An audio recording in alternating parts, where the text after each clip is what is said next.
to make are unacceptable to Israel. This comes after Hamas said it had submitted a positive response to a 60-day ceasefire proposal backed by the U.S.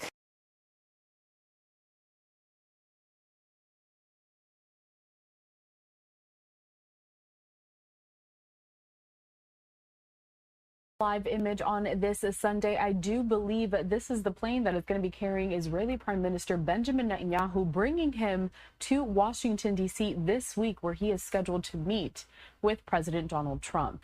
And as we showcase this image, I want to go back to some of the latest reporting, courtesy of the Associated Press, regarding all of these developments in the Middle East, the several battles that Israel is involved in at this moment. So the AP reporting this earlier on today, that Israeli airstrikes killed at least 38 Palestinians in Gaza. Hospital officials said that on Sunday. And this comes as Israel was sending a ceasefire negotiating team to Qatar ahead of the Prime Minister's White House visit for talks toward a deal. U.S. President Trump, who will meet with the Prime Minister tomorrow on Monday, has floated a plan for an initial 60-day ceasefire that would include a partial release of hostages held by Hamas, in exchange for an increase in humanitarian supplies allowed into Gaza.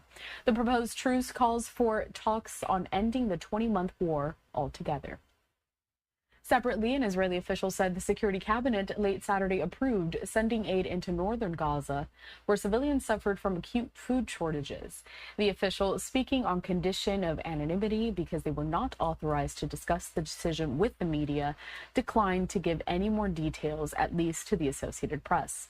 Northern Gaza has just seen some aid enter since Israel ended the latest ceasefire in March.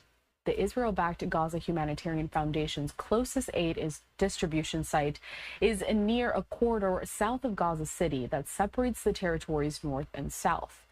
In Yemen, a spokesperson for the Iran-backed Houthi rebels announced in a pre-recorded message that the group had launched ballistic missiles targeting Israel's Ben Gurion airport overnight.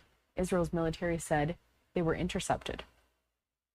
Continuing here, Israeli strikes hit two houses in Gaza City, killing 20 Palestinians and wounding 25 others, according to the director of the Shifa hospital, which serves that area. And then in southern Gaza, Israeli strikes killed 18 Palestinians in an area on the Mediterranean coast where thousands of displaced people live in tents. Officials at Nasser Hospital in the nearby town of Khan Yunis told the Associated Press. It said 2 families were among the dead. Israel's military had no immediate comment on the individual strikes, but said it struck 130 targets across Gaza in the past 24 hours. It claimed its strikes targeted Hamas command and control structures, storage facilities, weapons and launchers, and that they killed a number of militants in northern Gaza. So while we are tracking the latest headlines here in the U.S., we also want to bring you these images that we're getting from around the world as we follow the global conflicts that still persist, specifically in the Middle Eastern region. We're going to step away from and bring you these images that we're getting from around the world as we follow the global conflicts that still persist, specifically in the Middle Eastern region.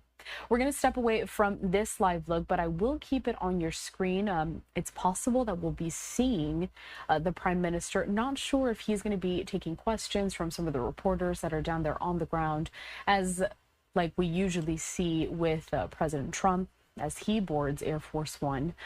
But we'll be monitoring it. If we get some remarks, and more importantly, if those remarks are in English, we'll bring them to you in full, as always. Bringing it back here to the States,